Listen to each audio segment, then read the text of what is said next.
Hi, everyone. I think I recognize a few faces here, substituted for Julie's class last semester. But very nice to meet everyone. You guys are in an exciting space. One that really didn't exist when I was coming up through back when I was an undergrad student.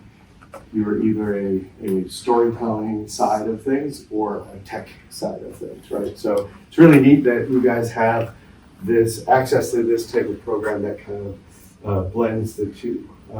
Julie asked me to speak a little bit about my background, and when I kind of reflect on that a little bit, I get to that point, right, where try and analyze and look back what everything I've kind of done and gone through, and what really comes to the top is that mix between a passion for storytelling and a passion for technology, right? So most of my career, I've officially been majoring in journalism or along the journalism track, but every stop I've had, I've always been drawn to emerging technology, right? And trying to figure out, what are the cool new toys?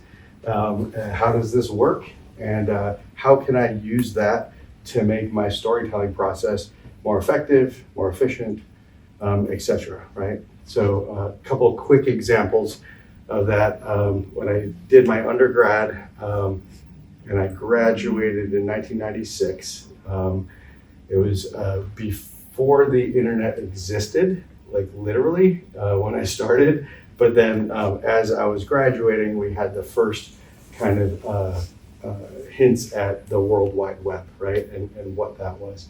I like to tell this story. I remember the first professor I had that said, why don't you email your papers to turn them in? We were like, oh, that's so stupid. Why would we do that? I'll just walk across campus and slide it under the door like I always do, right? And then, of course, in Michigan, it's cold, rainy.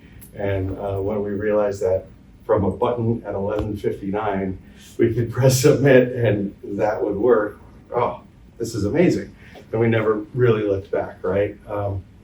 So again, back then it was kind of like you were not just a storytelling track, which was very separated from technology, but even within that, you were broken down into silos, right?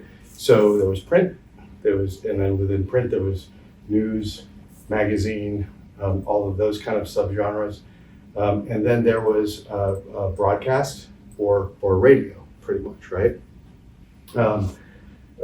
But my interests were kind of across everything.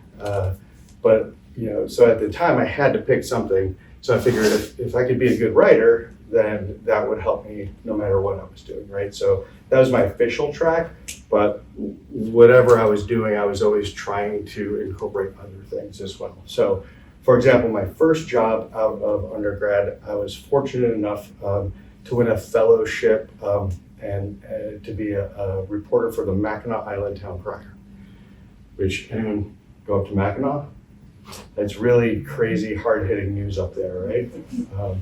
Not so much, but we were very understaffed, and the paper was a weekly, put out only by the students. So there's 3 students every summer, and we did every aspect of putting the paper together, from researching and writing and reporting the stories, which about 10 to 12 were due per week, which is a pretty crazy clip. But then I was also the photographer for all of the paper. So on Thursdays when we put the paper together, I was in the darkroom most of the day. This was literally before digital, right? So I take a shot on Monday. I had no idea how it looked until Thursday, right? And then literally, we would print out the stories and then cut them up and paste them on a board. And that's where the term cut line comes from, right? Because it's literally a line that you put under the photo. Of course, after I left, the next year they got Quark Express, which was, building it all online. So while I was there, though, again, my interest in visual storytelling was always kind of poking at me. And luckily, I made friends with the island videographer, who mainly did weddings, but he was also into internet stuff, right? So together, he trained me a little bit on video production, and I learned how to do some HTML and build websites, and we launched the island's first website called Mackinac Island Somewhere Online. I don't know, it's probably a pun that goes over people's heads, but there was a famous movie back then called Somewhere in Time that was shot in Mackinac Island at a big kind of recreation festival that everyone would come up and cosplay and everything. So that was fun, super interesting. But, and actually I did extend and spent a winter up there. I don't recommend that to anyone, you'll go absolutely mad. But I did, after that, want to get into television. So luckily I followed a lead for a job opening in El Paso, Texas. That's one of the things that, I don't know if it still applies, but when you graduate with a broadcast degree, typically you start in a very small market at a local affiliate, and then you just work your way up, right? El Paso was kind of a medium-sized market at the time, so it was a fortunate, just a luck of the draw experience. And when I got down there, I was hired as a general assignments, kind of one-man bandish reporter. There wasn't an official term for that. It was just they didn't have a lot of resources, right? So the reporter, you go with your big beta cam, set it up on sticks in front of something, and then do your own kind of stand-up, right? So I did that, but noticing that they were very light on resources, they were always looking for help in any part of the station. So that is one thing I recommend to everybody. Whenever you get someplace, always try to do more than they let you do, right?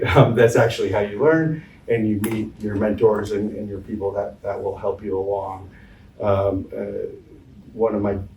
Two of my great mentors at that station was the creative services director. So I basically didn't have any friends in El Paso, so I had a lot of time, and after my reporting stuff, I would work with the creative services departments to make cheesy local car dealer commercials with no budget and everything, and that was great. That was actually the first intro to nonlinear editing that I had, where kind of one of the first avids came out, and you would digitize your footage. And I remember at the time it was a big deal because we got a 5 gigabyte drive. It was amazing, and that's literally what we called it at the time, right? And what you had to do is digitize your footage for about 5 minutes of it. That would fill it up, put it on your timeline, cut it up, organize it around, then offline it, then redigitize, bring in your new stuff, and build it that way. But still, that process was so much faster than doing the assembly edit from reel to reel and things like that, right? And it just started really opening up all the different possibilities that you could do with just this nonlinear approach, right? A different way to think about creating stories and everything. So again, this was kind of a first hint towards my passion for technology and looking at different emerging techs and how we can apply it, right? Also at that station, I made friends with the general sales manager, who was a great guy. And again, the internet was just coming around. The station had a website, but it was more of a brochure site, right? Obviously the anchors were the big brand, so there was anchor bios on there and things like that. But that was about it, very static content. So we were out to lunch one day, and he's like thinking, there's got to be something in this internet thing or this website thing that we can generate a new revenue stream for the station. So with my print background, we kind of brainstormed, and then he had a coder friend, paired us together, and we ended up creating basically what's known as a CMS, where the online news or the broadcast news folks could take their scripts, repurpose them into print scripts, and we can post them online, and then start creating some dynamic and fresh content, right? So that was great. It was a hit. It really achieved his goal of creating a new revenue stream, and we can now start charging for ads on the website and things like that, right? Taking that one step further, another luck of the draw thing, El Paso in the mid-90s happened to be a test market for broadband. It was called Roadrunner, Time Warner Roadrunner, if you're familiar with that at all. but it's because there's a big military base down there, Fort Bliss. And so luckily the market had heavy penetration of fast internet. And there was a guy out of Dallas that was creating an online video streaming platform. At the time it was called broadcast.com. And we partnered with him to do a version of our news that streamed online. And it won a bunch of awards, and he got to sell his company to Yahoo for $5 billion. And then he bought the Dallas Mavericks and is now on a hit TV show. I got an interview with a company in New York and got hired and moved to New York to start a internet CMS for local TV affiliates company called World Now. And then spent the next few years in the first .com boom, working on launching that startup, right? Which was fun. Got to travel all around the country, working with local affiliates, news stations, marketing departments, getting their sites up and running. I actually launched the first Wood TV site that they have here. And so my first time I was in Grand Rapids was in 2000, I think it was, about 99, 2000 when that launched. And I got to spend a couple weeks here working with the folks over at Wood TV. It's a great experience. After a couple of years of getting that company up and growing, I think I was employee number 7 or 8. Within a couple of years, we were up to about 150 employees, had stations all over the country. But then obviously 9/11 happened. That wasn't fun. Lost a good friend of mine. He was in the 105th floor and almost killed someone else because he was actually one of my staff guys that was a coder. He lived right next to the building, and it was right when digital cameras came out, digital photography came out. So when all the stuff was happening, I was up in Midtown in our offices, and we turned into almost a wire because we had almost 200 TV stations, right? And a way to distribute information to them. So I was on the phone with Parks and tell him, hey, run down, grab some photos. So he'd run down, grab some photos, and come back up, offload them from his camera, dial up, bang, bang, bang, right? FTP them over to me. I'd go through, edit them, push them out on our wire. Kept doing this a couple times. I remember one time he was like, it's getting really weird down there. I don't know. I think I should come up. I'm like, all right, one more time. You got to get it one more time, right? So as soon as we hang up, he goes down there. And next thing I look on the TV, the buildings are collapsing, right? And I look out my window because I can see where they are. And literally it's just a big dust ball. And I don't hear from Chris the rest of the day.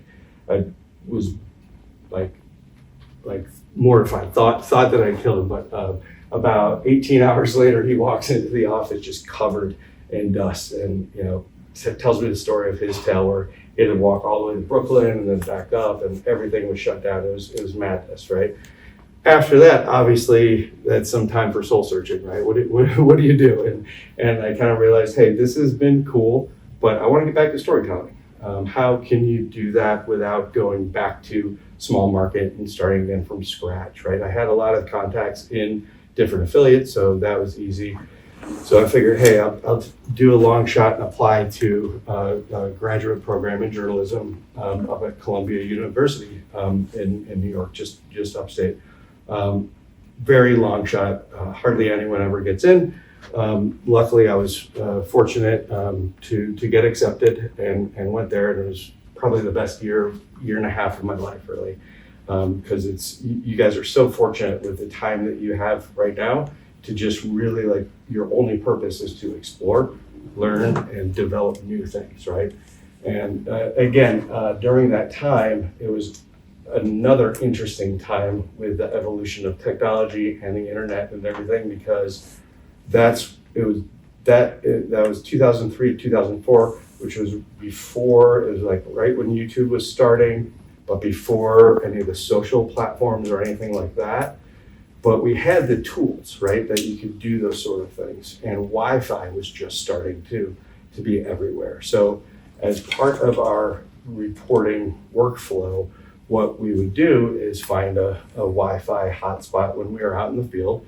And we would kind of go old school. The way that news used to be reported way back in the days, they literally had reporters, and then they had writers, and then they had editors, right? That was kind of the chain. And the reporter didn't really report anything, but they were the guys that would like run to the phone booths, right? If you've ever seen that imagery, and call back their notes, and then the writer would write it up, right? So what we started doing with Wi-Fi is I'd be out in the field gathering these notes, and instead of taking time to write a big long story about it, I would write quick little updates and blurbs or send a photo that I just took. And if you can kind of imagine what that workflow really is, that is kind of like tweeting, right? And then you eventually link to a longer story that you do later. So just experimenting with those kind of different approaches, those different workflows, and how to leverage and integrate these new technologies into the storytelling mechanism was just kind of another way to keep evolving in that direction, right? So after that, I was lucky enough to win another fellowship, but down in Atlanta at CNN's headquarters. And so I moved down there, and right away that was also segmented into online and TV, right? Big wall between the two. But because of my skill set, I was able to kind of work out of both departments, and then become one of 3 at the time officially supported one-man bands. And this was really enabled by the advent of the smaller, more portable digital video camera. So Julie probably knows the Sony PD-150. That was every kind of digital reporter's weapon of choice at the time. It was a great run and gun camera that had broadcast quality, right? So that was great. I did a lot of things there, mostly focusing on politics. And I can't believe it's 20 years ago now that I was on the campaign trail for the Bush-Kerry election all year, and filing stories. And the thing about being having a skill set that is diverse, the way I approach it is I can let the story or the situation determine what's the best medium to express it, right? So on some things, for example, I rode the Total Recall bus with Arnold from San Diego to Sacramento when he was becoming governor of California. And that was just such a circus that it really, the best thing that worked for that was about a 2 or 3 minute just montage of sights and sounds piece, right? It wasn't like a real hardcore reported story, but it was just such a circus that that's what lent best to that. Others still in photo essays, right? Others just hardcore written articles. So really, that's really what it afforded me, was that flexibility, right? And then obviously that job doesn't pay too well, and also it's in Atlanta, and I preferred New York. So I had a friend back up in New York who's a documentary filmmaker, but he had been starting to dabble into this new medium called reality television, right? And he's like, hey, you know how to run a camera, right? We need some shooters. Do you want to come back and shoot for me? I'm doing this thing with Diddy or whatever, right? And I was like, oh man, I'll never work for reality TV. That's garbage. It's like, it pays $300 a day. I was like, where do I show up? So got into some of that, and learned right away that reality is just as complex as everything else, right? And most of my work was coming from MTV, and in MTV there's really 2 departments. One is the entertainment, that's where like The Hills, Jersey Shore, all of that stuff comes from, but then they have a news and docs department as well. So I aligned more with the news and docs department, worked on shows like Diary, True Life, Made, that were more authentic, right? More true to that documentary style, less manufactured reality. Really enjoyed that. Ended up creating a couple shows for them. One's called The Paper. I doubt you've heard of it. And another one was 2 seasons of a show called My Life as Liz. And we were kind of competing with the more salacious, popular shows to kind of provide that balance. We celebrated nerds, right? We said, hey, it's cool to be nerd, right? So after that, just made some other friends and contacts in the cable industry. Ended up doing a pretty fun, interesting series for Travel Channel called Not Your Average Travel Guide, which interestingly enough, I was just telling the story the other day, started as a bet between the president of Discovery UK, who was buying Travel Channel at the time, and the president of Travel Channel. And the bet was over a game of snooker. They said, I bet you can't make a half-hour television for 25 grand, right? And so they found a bunch of like young, eager folks like myself that would work for nothing if they could get a ticket to some city on the planet. So I did Barcelona, Rome, New Delhi, and Mumbai. And the challenge there was they'll drop you in a city, and you have 25,000. Whatever you don't spend, you keep, but you have 3 weeks to turn in. You have 4 days on ground and 3 weeks to turn in a half-hour show that you write, you produce, you edit, you do the graphics for, you host. You basically do every aspect of it, right? And you get one local PA who may or may not know how to run a camera. So that was exciting, a lot of fun, really a great opportunity to hone the skills of every aspect of production, which again, I always recommend to everyone that is in this field, even if you know you want to be a director, for example, still spend some time doing every other job, at least to confirm that you don't like it. I know a lot of people that wanted to be directors and they realize they love editing, right? So now they're editors. But more than anything, once you get up higher in the ranks, you'll be hiring people and you'll be able to know if they're doing their job well or not, right? Because you've done it, so you know what it takes. So anyways, kind of pushing forward through that, ended up getting married, and one of the things you don't want to do is start a family and raise them in New York because it's ridiculously expensive. So I moved out to West Michigan here in about 2007, but I had a company back in Brooklyn, and 2 shows going. So for 5 years or so, I pretty much commuted. Delta had a great flight direct, Monday morning out, Friday evening in, and kept that up until it was just, very taxing. So ended up once those shows wrapped there, then I came out here, started a new company, West Michigan based, and we focused mostly on TV production. So we would do some pilots and try and get some shows on the air. Ended up doing a History Channel show in Marshall, Michigan, about a Dark Horse brewery called Dark Horse Nation. It's a fun show. Unfortunately, it did too well with the ratings, and the big beer folks didn't like it so much. So they pressured History Channel to not pick it up again, and we were out of luck there. But that gave us the opportunity to focus more on corporate videos, a lot of learning, and we developed a novel approach using more emerging HTML5 technology that would let us do video-based training that's more choose your own adventure kind of thing, branching narratives, right? So that was fun, but that was also the time when VR was starting to come back around, right? And I say back around because VR was kind of a big deal in the late 90s. I don't know if anyone's seen or heard of the Nintendo Game Boy.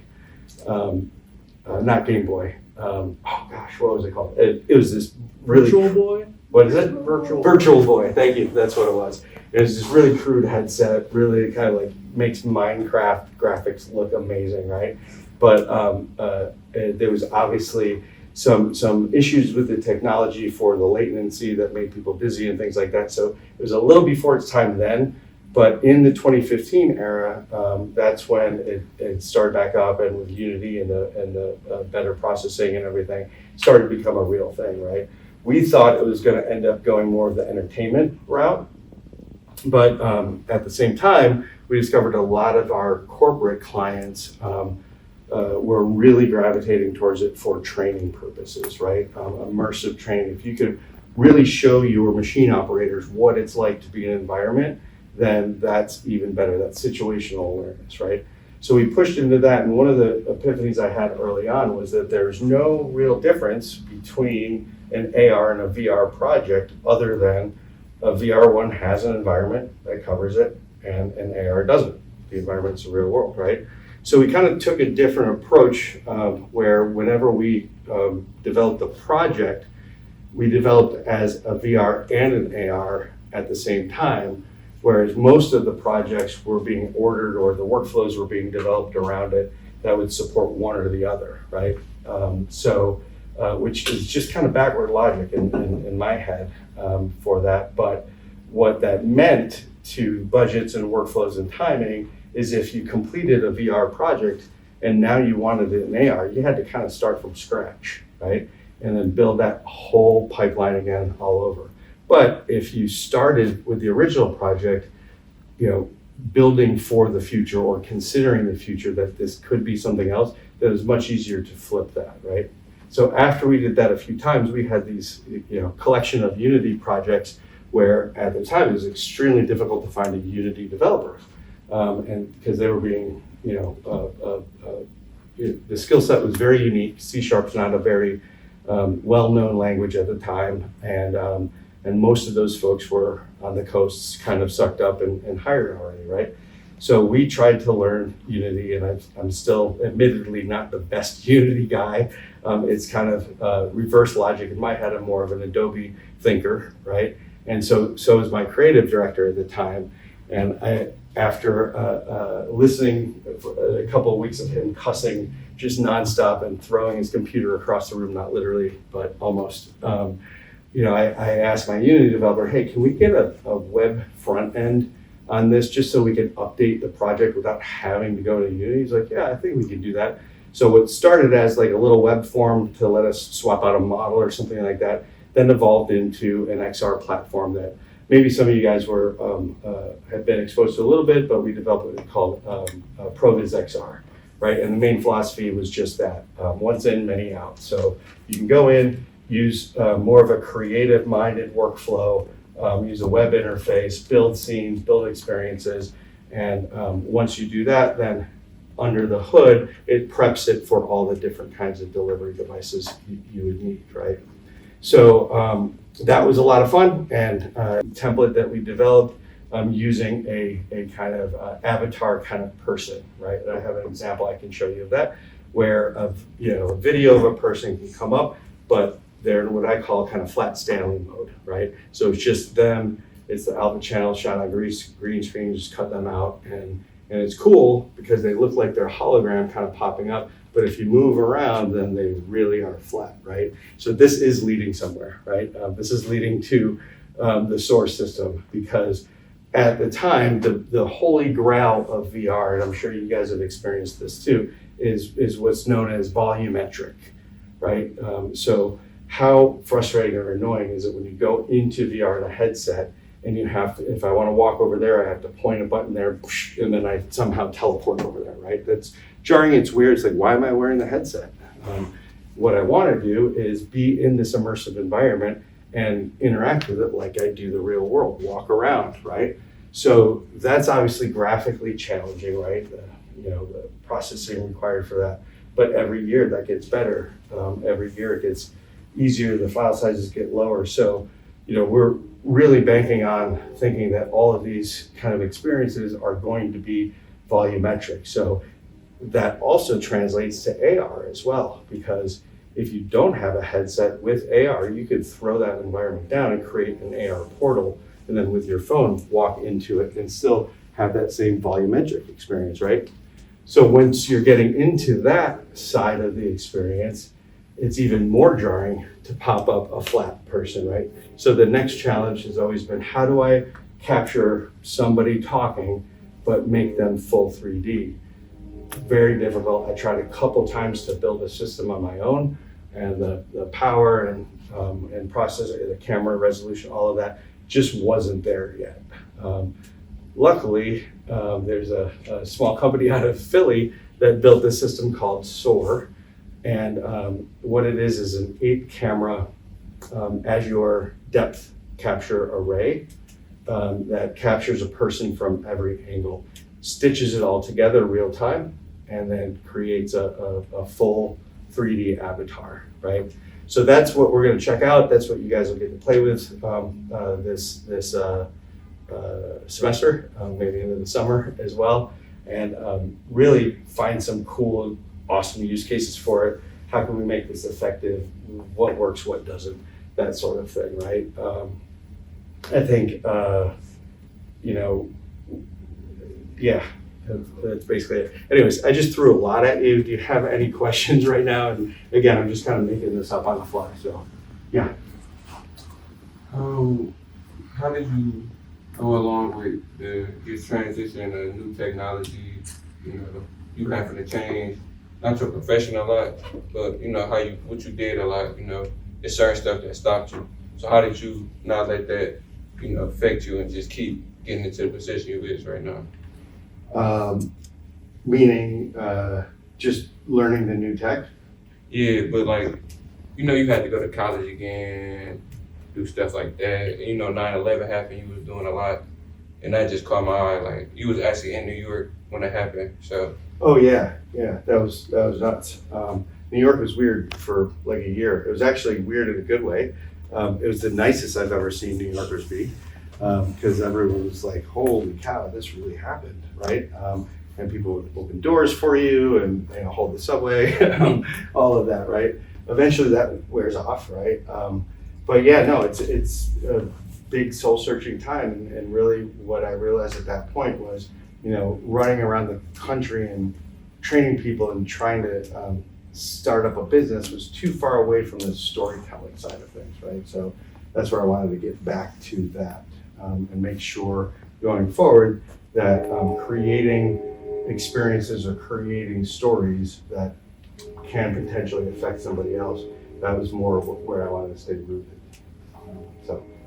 If that makes sense. But even within that, there's still a way to bring in new technology. For example, in the paper reality show that I mentioned before, right?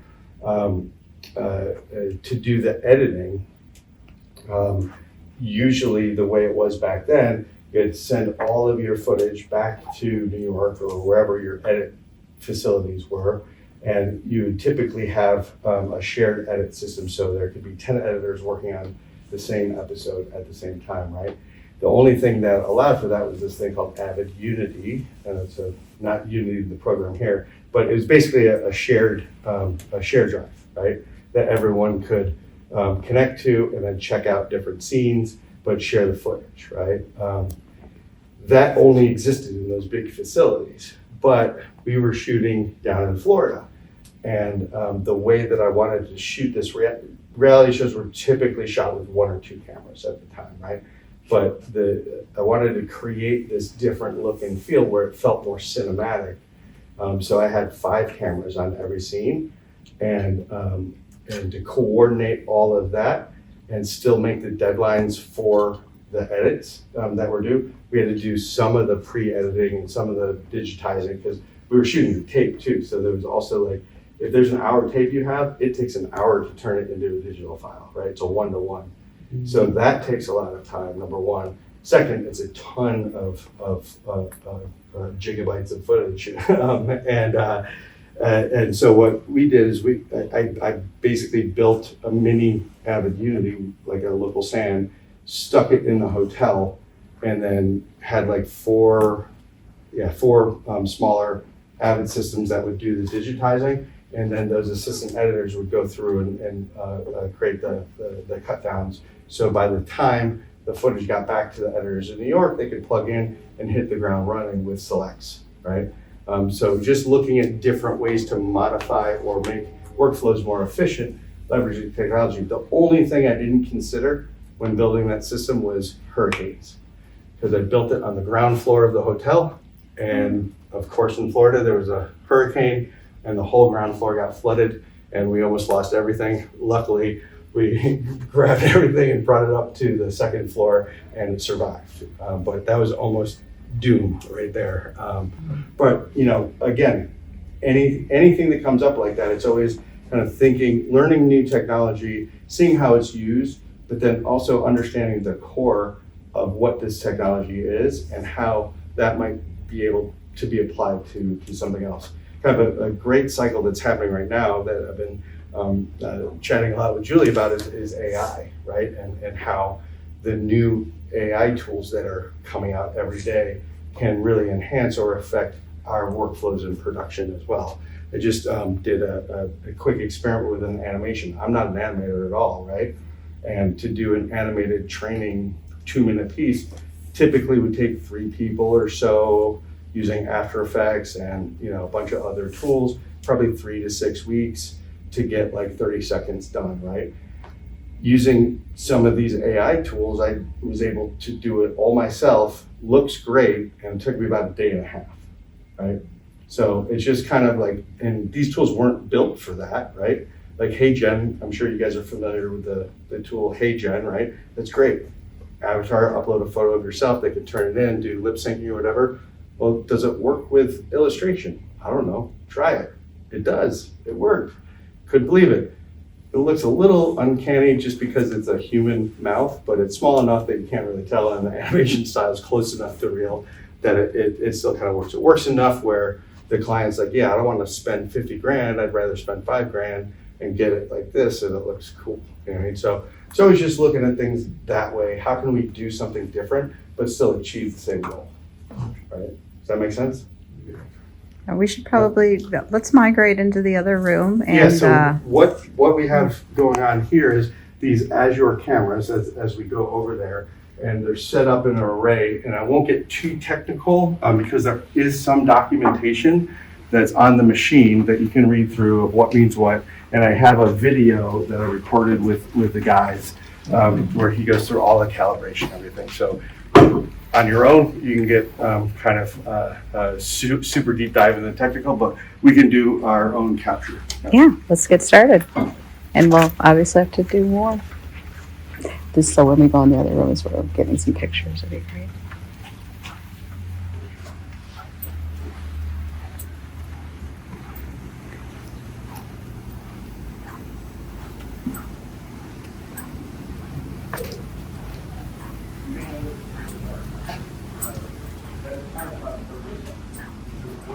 What's going on with these cameras is they're depth capture cameras, right? And really the secret to this is that this is just a fancy silver housing for an Xbox Kinect, right? So I mentioned earlier I tried to build something similar on my own, right? And the path that I ended up going down was finding Xbox Kinects 2, going to a bunch of different GameStops and buying used versions of those and trying to rig those up in a similar type of array, right? But what Microsoft realized is same thing I did, right? But they just repackaged it and now synced it with the cloud. So some of the processing leverages some cloud GPU power, and but inside is the same technology. There's a RGB camera and there's an infrared camera that gives you the depth, right? So by having this set up as an array, then at the same time, you can capture 8 streams from different directions, pretty much giving you all coverage, right? And then through their software that we'll see here in a second, it real-time stitches it together and then gives you an output that's either a compressed MP4 that just looks cool, or you can do the raw capture that you can then create a mesh from and bring it into Unity and use it as a game object in Unity, basically. So the first thing is always setting it up, and they, like I said, low reflective areas, low light, but not too low where it's complete darkness, right? Otherwise, you get some challenges with artifacts from the infrared, right? So that's why we kind of have it blocked off here. Also is the distance. It should be, each camera should be about 5 foot from the subject. That could expand a little bit, but if it's too close, then it'll cause some wonky things, right? And then in order to have them all in sync, you want to tether them with just an audio cord, daisy chain it all around, establish one as the primary, and then you create offsets after you hit a time sync thing. And then that just keeps everything in sync as it's pulling in frames and capturing, right? After you get them all set up, then they give you this cube here where then you go through a calibration process. So you can see each cube face well, and there's a pretty deep dive into how to do that, either by camera, live. But at the end of the day, what you want to end up seeing is just this cube from all different angles, right? And we'll see that here in a second. But then as you are all set up and calibrated, you'll swap this out, put a person in here or two people in there, whatever it is. You define a bounding box, right? And it captures everything within that bounding box. So now you can actually create a scene if you want and go through it and then bring that into a game scene. Or you can just capture a T-pose of a person and then have a photorealistic avatar of that person, right? The neat thing about the system that they have set up, because they have a background in broadcast, is they can live stream this 3D rendering that's photorealistic and use it in any kind of live stream environment. So is anyone familiar with the Lex Friedman podcast? Yeah, we watched it in class. Okay, great. He recently, a couple months ago, did an interview with Zuckerberg where they were on different coasts and they were avatars, right? But they were photorealistic looking avatars. This is like, it's really close to that level of real time and quality, right? So once it's set up like that, so basically, and it does require pretty juicy, this is a 480 GPU that's in here with at least 32 RAM. Feel free to come up, you guys. I'll shoot between you. And then this is basically the capture suite. Yeah, get in And there. as you can see, this is that bounding box I was talking about, right? So who wants to be a guinea pig? Me. Go ahead, jump in there. Evan, come Let's swap out the cube there. And Oh, that's crazy. yep. So obviously I haven't done like the full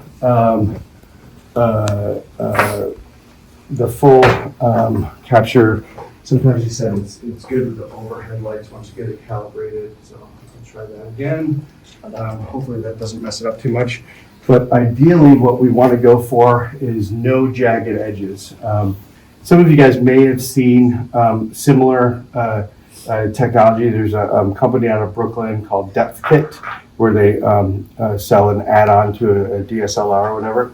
That usually captures it from one side, right? And then you see the bleed coming off.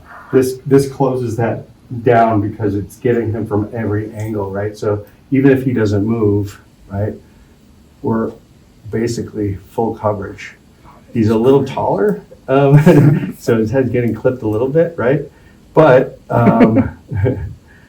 yeah, I mean, it's not bad. There's some artifacts happening with this little jagged edges and things like that. So that's where if you spend a little bit more time on the calibration, you can really refine that, right? So a couple different modes you have here is on the output, we can do a compressed capture. You want to define the path where you're going to be saving to, and then your basically your export settings, right? That's pretty much defined in here. The other, like I said, what you'd want to do if you want to go to a 3D model and bring it into Unity, you'd swap that to raw capture. Now just keep in mind, once you go to raw capture, it's giant files that it's capturing. So you'll want to have like an external device that you're writing to, and if possible, or at least plan for that. This does have a big internal drive, but it can fill up quickly. I'll stick with the compressed capture for now, and just go ahead and stop the preview, and then we can try and do a capture, making sure Make sure everything else is ready to go.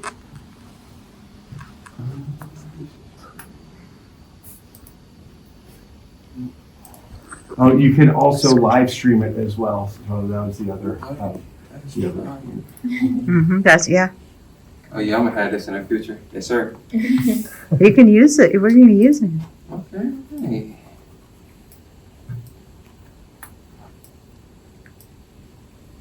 Oh, I haven't installed the audio drivers yet. So it can also capture spatial audio from all of the cameras as well, but that's a separate driver install. So stop the preview.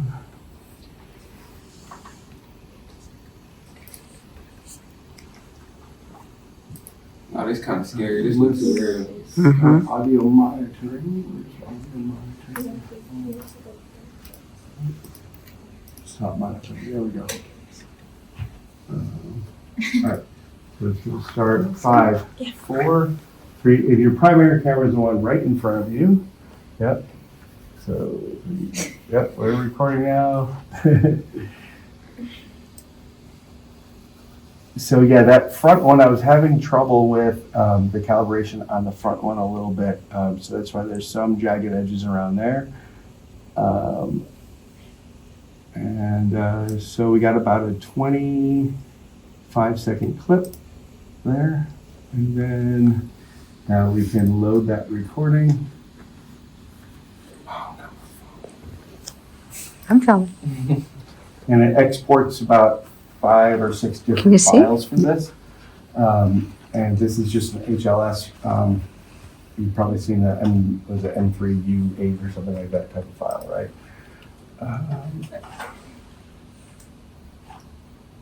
And then here's his playback.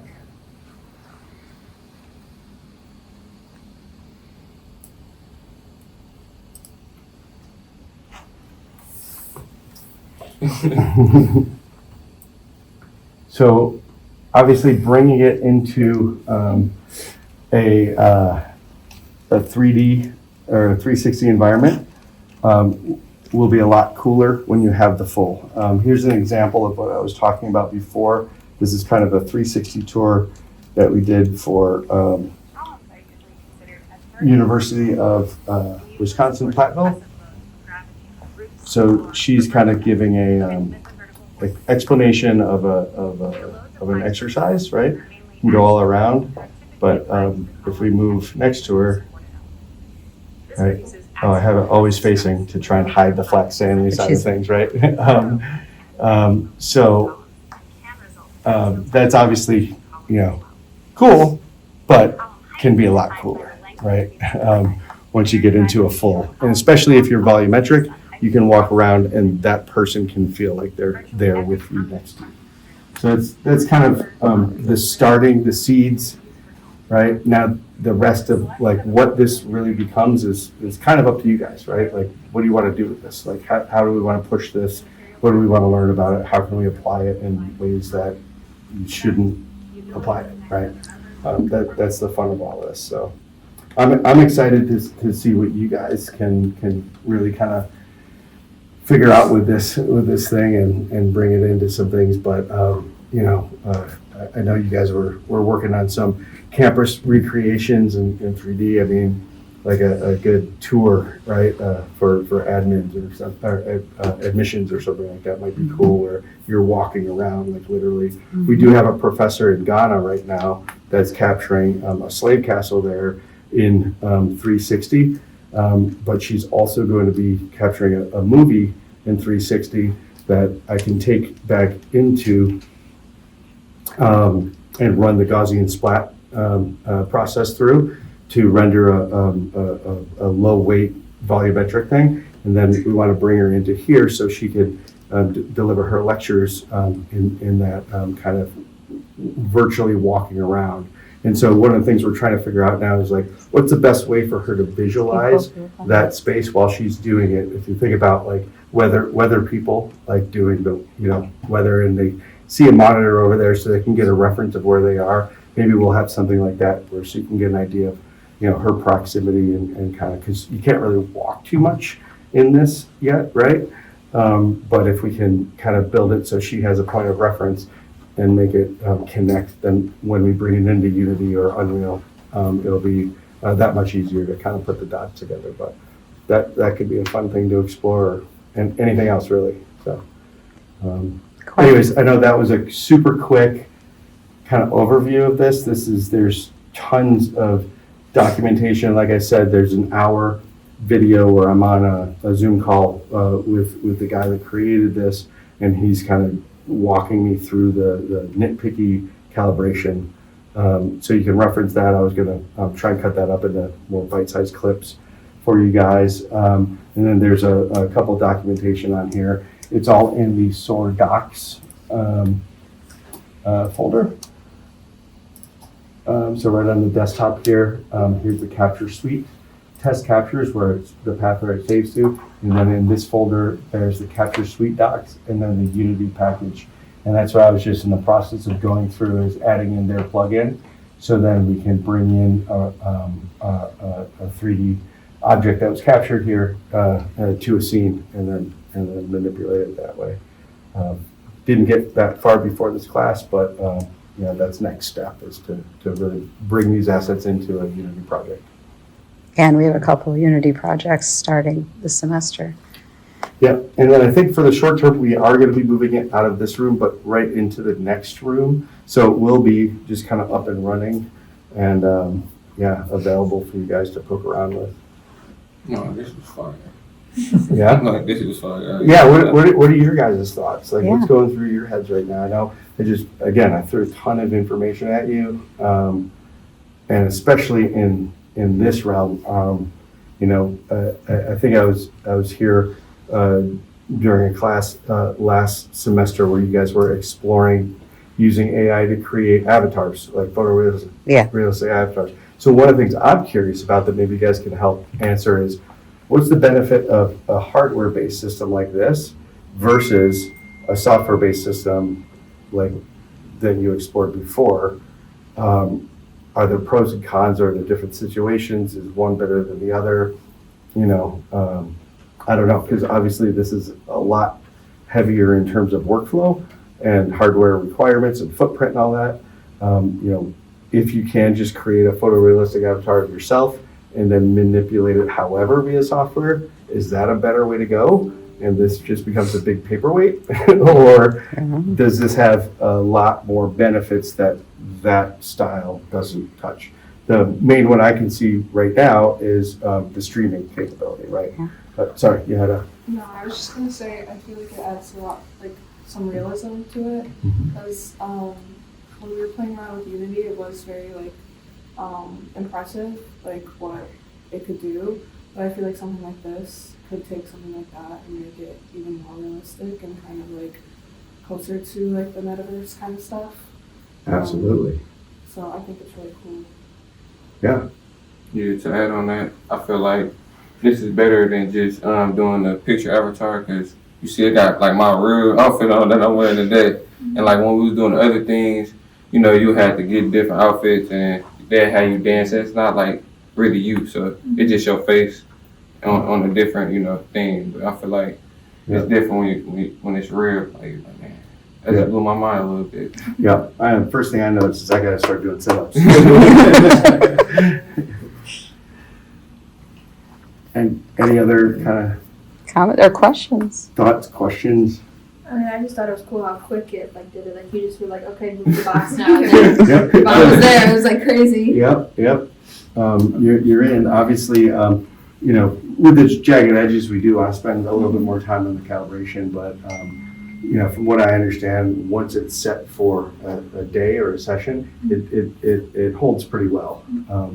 The first time I set it up, it was way. I think there's show you one of my early captures real quick. Probably on time.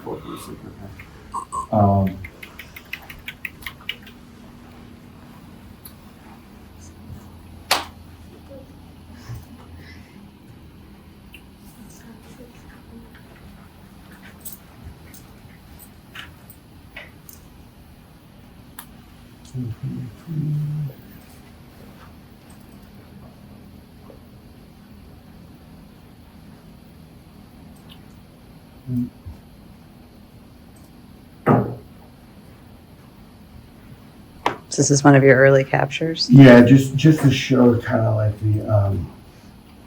the difference in. I may have even destroyed it. I'm trying to find the pre-calibration.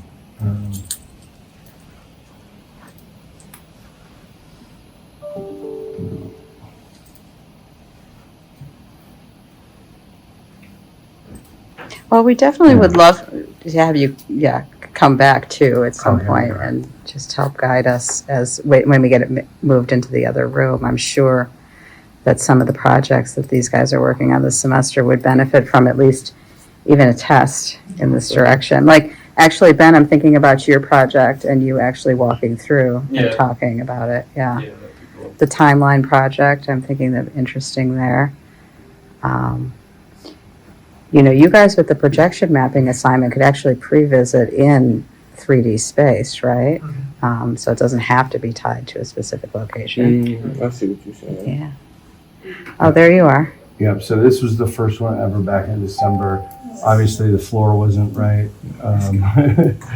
You look good. I got some good footage. We'll post it up. There's a lot of gaps, right, in the coverage. I don't know if you can see You do your that. podcast. Yeah, that's Stream, what yeah. this is. It's going to be awesome. You need to get one of those Facebook walk pads that they just came out with, I'm so glad. like an omnidirectional walk. Yeah. Yeah, that would. That would be awesome. Then you'd have movement. Yeah, but you can tell from this, right, how there's so Yeah, many yeah, gaps and yeah. everything, right? That should look super clean all the way around. So it's a process, but it's fun kind of dialing in the calibration side of things. So Can you do me a favor? yeah, Can you go back to mine real quick? I gotta get this on my phone. I ain't gonna lie. definitely. Any more questions on, any questions about, Joseph has such an amazing trajectory for his career. I really wanted you to understand how technology is constantly changing and how you guys can ride that wave too, right? You just have to be adaptable. So maybe just one note besides just my being drawn to like nerd things, right? I think one of the reasons why I wanted to diversify the skill set and things like that is because employers are always looking for ways to do things faster and cheaper, right?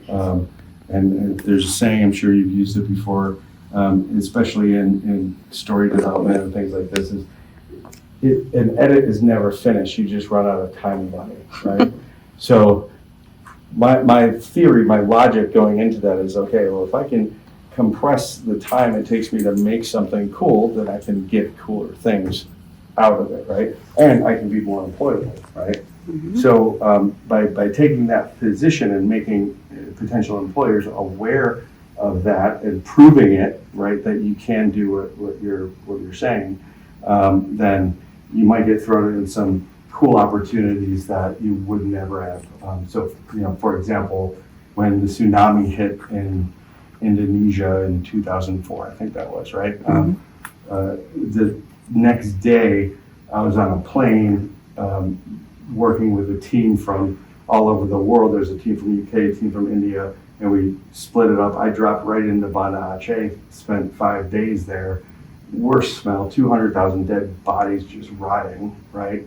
But because I was a, quote, one-man band reporter and could shoot, produce, file, edit a story in the field and file it, could get it back in time, right? So the time and money thing becomes an issue, right? Another one, there's a National Geographic series called Blue Zones, which we would do studies all around the world, right? So went to Okinawa, went to Sardinia, went to Costa Rica, doing these ethnographic studies and documenting them with mini docs or whatever, right? Just because you had to have a small footprint, can't be that expensive, right? And how can you still produce high quality content with different or low footprint kind of gear, right? So that's just the kind of thinking behind it. And then I think it's also just be open to do anything and always be learning, right? Because that's the fun part about technology is it's always evolving. What you just learned is already outdated, right? So, yeah, that would be my parting advice for anyone kind of entering this is always be the yes person. Yeah, Yeah, I'll do it. yeah. And just coming in here and don't wait for class to start. Come early and let's just start working. Don't do it for class, do it for you. That's really the practice that you need to get into, because then by the time you're graduating, you're like, oh, I already did that, right? I already know what it's like to have the freedom to do that. And that's what we want to cultivate. And having you here at Grand Valley is just so great. And, you know, it's just wonderful to have you bring all that experience into the college environment. Well, Really I feel appreciate it. like the lucky one, because you guys are at an awesome time for Grand Valley where there's so much time and attention and focus on innovation specifically. Yeah. So, I mean, I feel like I stumbled into a lucky situation here again. Yeah. So, Yeah. I'm looking forward to working with you guys and seeing what you come up with as well. Cool. Thanks. Let's give a round of applause.